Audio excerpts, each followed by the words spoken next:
안녕하세요, 청취자 여러분. 오늘 저희가 함께 깊이 파고들 자료는요, 케어유 뉴스 김영래 편집장님이 매일 아침 6시에 보내주시는 그 지혜 칼럼 시리즈 중 하나입니다. 제목이 아침마다 지혜 해시태그 154, 전통의 힘이 세대를 잇는다 스모, 런던에서 다시 울리다 이건데요. 아침마다 이렇게 짧지만 좀 깊은 통찰을 주는 칼럼이라 아마 꾸준히 보시는 분들도 계실 것 같아요. 오늘 다룰 글은 특히 좀 흥미로운 지점이 많습니다. 네, 맞습니다. 이게 그냥 런던에서 스모 대회 열렸다 뭐 이런 단순한 이벤트 소개가 아니라 그 전통의 생명력이라는 좀 더 큰 틀에서 이걸 보고 있더라고요. 그렇죠. 단순 경기 결과를 넘어서 뭐 문화라던가 세대, 또 우리가 뭘 지키며 살아가야 하나 이런 질문까지 던지게 만들어요. 맞아요. 그래서 오늘 저희 목표는 이 칼럼이 딱 짚어낸 통찰, 그러니까 그 런던 스모 대회가 우리한테 던지는 메시지가 뭘까? 그리고 그게 또 청취자 여러분, 우리 삶과 어떻게 연결될 수 있을까? 이걸 좀 같이 탐색해 보는 겁니다. 좋습니다. 그럼 한번 들어가 볼까요? 네, 그럼 본격적으로 칼럼 내용으로 들어가 보죠. 시작은 지난 10월이었죠. 런던의 그 유서 깊은 로열 앨버트 홀에서 열린 그랜드 스모 토너먼트 현장입니다. 칼럼은 이걸 그냥 스포츠 경기로만 보지 않아요. 일본 정신문화의 정수가 딱 응축된 그 살아 숨쉬는 전통의 힘을 보여준 무대였다. 이렇게 평가하더라고요. 선수 40명의 몸무게 총합만 65톤이라니 그 규모부터가 엄청나죠. 네, 정말 그 거구의 선수들이 움직이는 하나하나에 그냥 힘만 있는 게 아니라 예의, 절제, 그리고 뭔가 세몰의 무게 같은 게 느껴졌다고 묘사를 하는데요. 근데 사실 일본 안에서는 스모 인기가 좀 예전 같지 않다 이런 얘기도 있잖아요. 네, 그런 얘기 많이 들리죠. 근데 오히려 이 런던 공연이 뭐랄까 사라져가는 것들에 대한 재발견이 주는 그런 특별한 감동을 줬다 이렇게 분석을 해요. 이 지점부터가 좀 재밌는 것 같아요. 네, 아주 흥미로운 시작점이에요.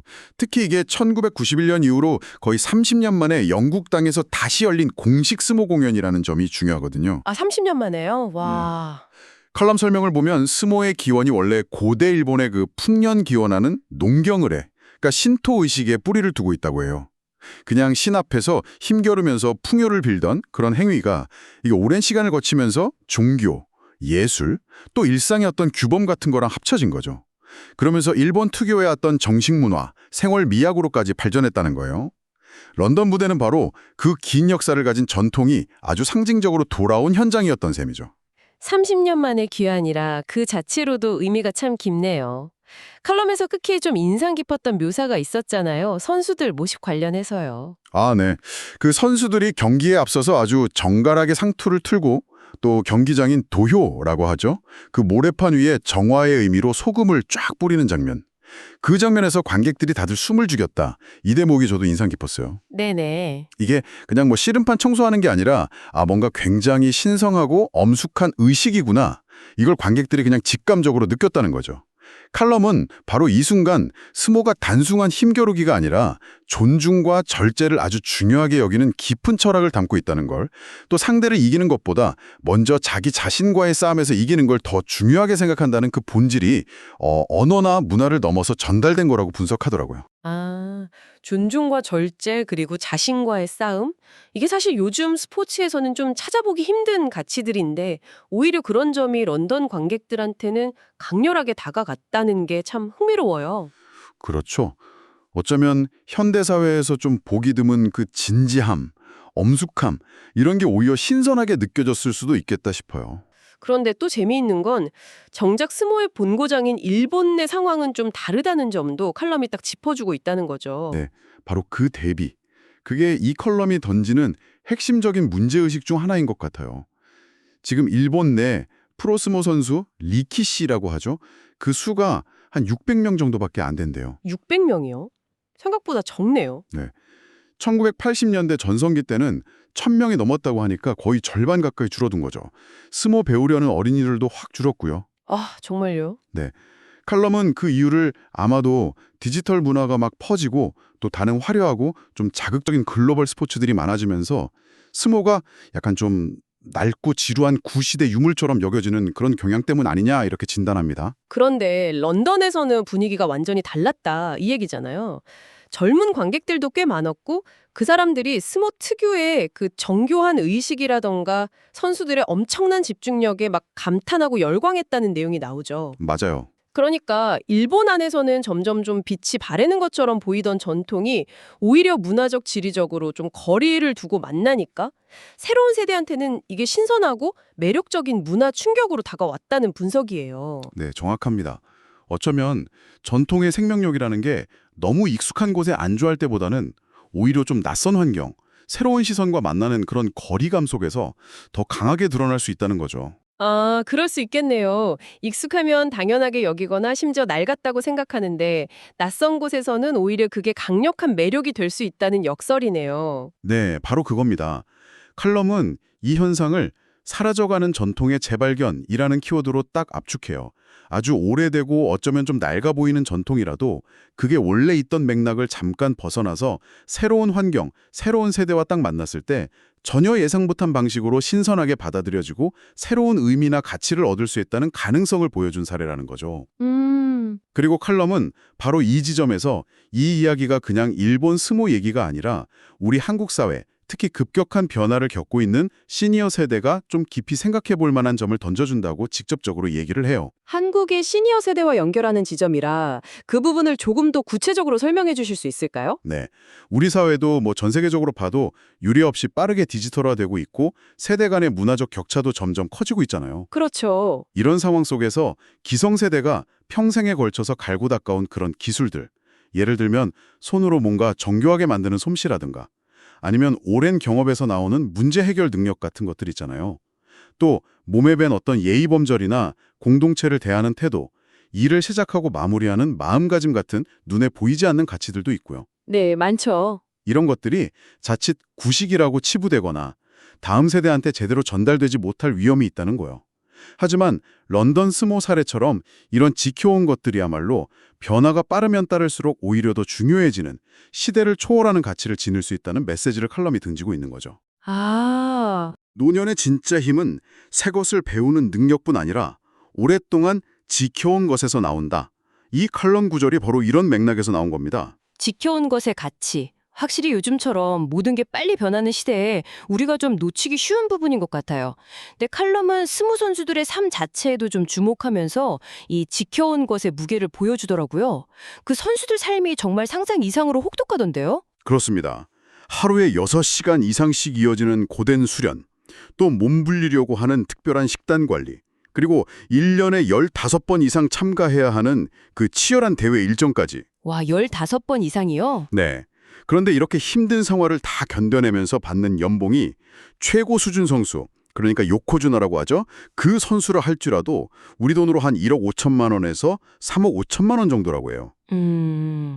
액수만 보면 적은 돈은 아니지만 그렇죠. 근데 그들이 짊어져야 하는 육체적, 정신적 부담, 예를 들면 끊임없는 체중 관리의 어려움이라든가 당뇨 발병 위험이 높다는 거, 그리고 통계적으로 평균 수명이 좀 짧다는 것까지 생각하면 이게 결코 많다고 할 수는 없죠. 정말 그러네요. 엄청난 희생을 감수하는 셈인데 그렇다면 그들은 왜 이렇게 힘든 길을 계속 가는 걸까요? 칼럼은 그 이유를 뭐라고 분석하나요? 칼럼은 그 근본적인 동력이 단순히 돈이나 뭐 세속적인 명예 여기에만 있는 건 아니라고 봐요.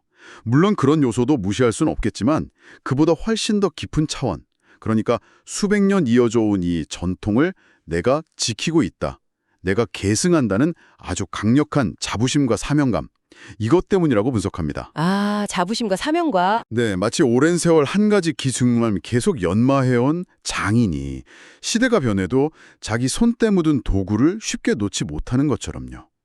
스모 선수들 역시 자신들이 그냥 운동선수가 아니라 하나의 살아있는 전통 그 자체다, 이런 신념과 정신력으로 그 고된 자리를 지키고 있다는 거죠. 살아있는 전통이라는 표현이 참 인상적이네요. 컬럼은 여기서 더 나아가서 이런 스모 선수들의 모습이 우리나라 전쟁 이후 폐허 위에서 산업화를 일구고 또 가족과 사회를 위해서 자기 삶을 묵묵히 헌신하면서 버텨낸 우리 부모님 세대의 모습과 상당히 닮아 있다고 이야기해요. 맞아요. 겉으로 화려하게 드러나진 않지만 묵묵히 자기 자리를 지키면서 책임을 다하는 그런 삶의 태도에서 어떤 공통점을 발견하는 거죠. 아마 많은 청취자분들도 주변에서 혹은 자신의 삶 속에서도 그런 조용한 헌신과 인내의 모습을 떠올리실 수 있을 것 같아요. 네, 그렇습니다. 그런 버텨내는 힘, 지켜내는 힘이야말로 이 컬럼이 주목하는 핵심 가치라고 할 수 있어요. 그리고 그 로열 앨버트 홀 무대가 바로 과거와 현재가 아주 극적으로 만나는 시간의 교차점이었다. 이런 컬럼의 표현도 굉장히 상징적이에요. 시간의 교차점? 한번 생각해 보세요. 무대 위에는 수백 년 역사를 간직한 일본 전통 의상, 그리고 신성하게 여겨지는 모래판 경기장, 도효가 딱 버티고 있어요. 반면에 객석에는 최신 스마트폰이랑 디지털 카메라로 이 생경하면서도 장엄한 광경을 열심히 담아내는 현대 영국 관객들이 있었던 날이죠. 네, 그 장면이 눈에 선하네요. 칼럼은 바로 이 장면 자체가 과거의 유산을 존중하면서도 그것을 현대적인 기술과 새로운 감각으로 다시 해석하고 즐기는 지속 가능한 문화의 어떤 이상적인 모습이다. 그리고 어쩌면 우리 사회가 나아가야 할 미래를 비추는 거울 같다고 분석합니다. 과거와 현재의 공존, 그리고 미래를 향한 가능성까지 스모가 런던에서 그렇게 큰 박수를 받은 이유를 칼럼이 아주 명쾌하게 정리했던 것 같아요. 네, 맞아요. 바로 옛것이 결코 낡거나 뒤처진 것이 아니라는 사실, 오히려 시대를 초월하는 강렬한 힘과 아름다움을 지니고 있다는 사실을 아주 생생하게 보여주었기 때문이라고 말하죠. 그리고 이런 전통의 에너지라는 게 비단 예술이나 문화 영역에만 해당되는 게 아니라 우리 각자의 인생, 특히 노년의 삶에도 그대로 적용될 수 있다고 강조해요.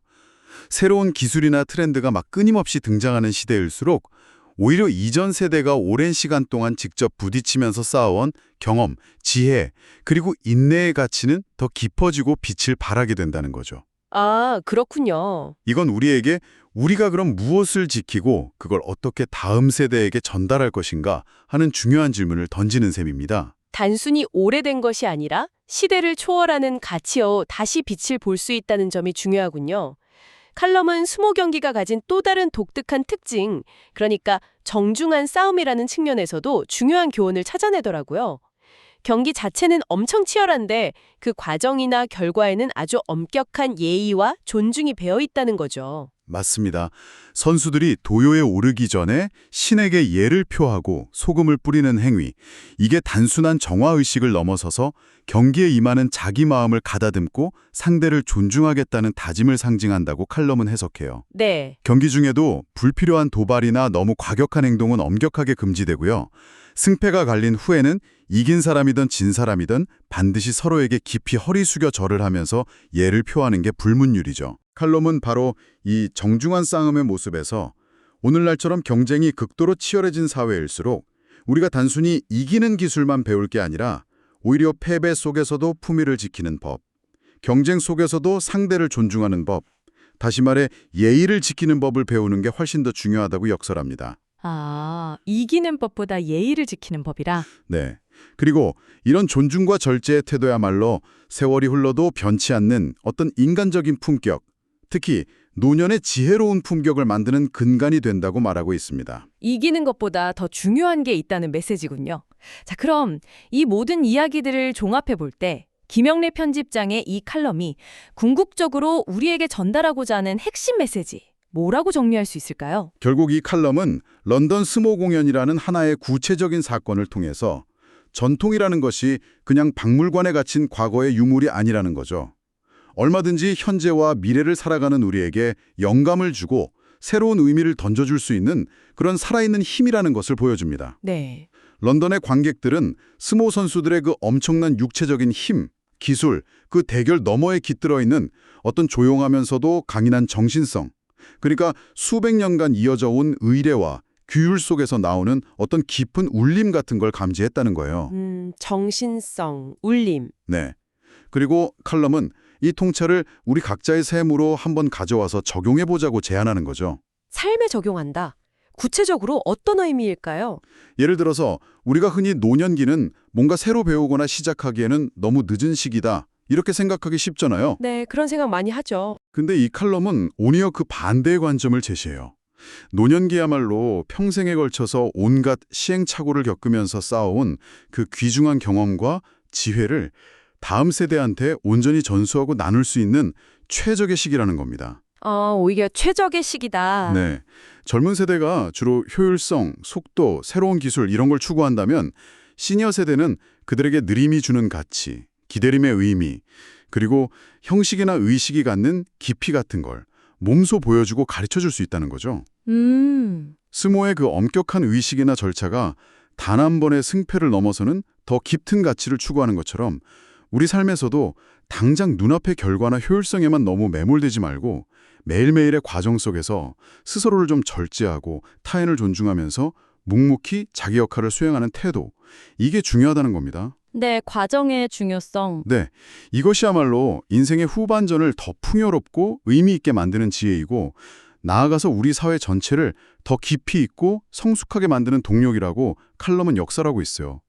자신의 자리를 묵묵히 지키면서 지켜온 것들을 소중히 여기는 사람들, 이들이야말로 세대와 문화를 잇고 미래를 만들어가는 진짜 힘이다 라는 아주 강력한 메시지를 던지고 있는 거죠. 네, 오늘 함께 살펴본 김영래 편집장의 칼럼은 스모라는 아주 흥미로운 소재를 통해서 전통이 어떻게 시간과 공간을 넘어서 새로운 생명력을 얻고 우리에게 깊은 울림을 줄 수 있는지, 그리고 그 과정에서 지켜나가는 것의 가치가 얼마나 중요한지를 정말 설득력 있게 보여주었습니다. 네, 그렇죠.